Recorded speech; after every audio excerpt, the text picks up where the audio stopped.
देखिए, करनाल सीट बहुत अच्छी कंफर्टेबल सीट है।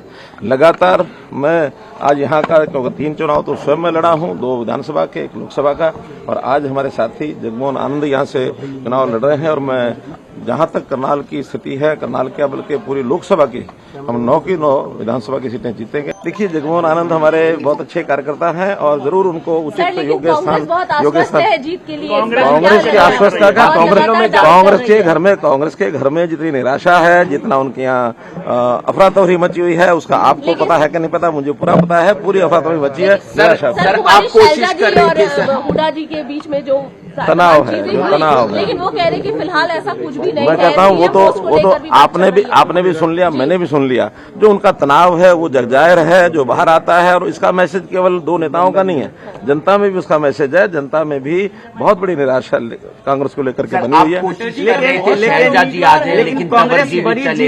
देखिए, मेरी कोई कोशिश नहीं है, मैंने तो अपनी एक ऑफर दी हुई है कि कोई भी आता है उसके लिए यानी द्वार खुला है।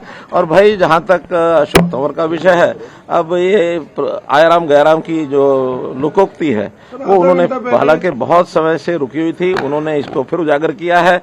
और ये जो कुछ किया है, इसके पीछे की कहानी क्या है, अनुमान लगाए जा सकते हैं, कुछ निश्चित नहीं कहा जा सकता।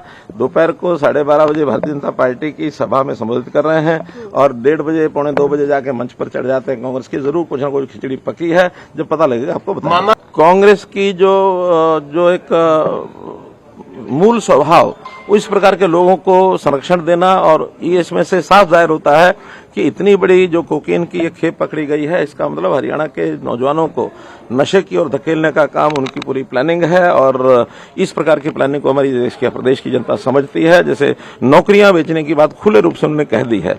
हम तो बिना पर्ची बिना खर्चे की अपनी बात लगातार कह रहे हैं, आगे भी रहेगी।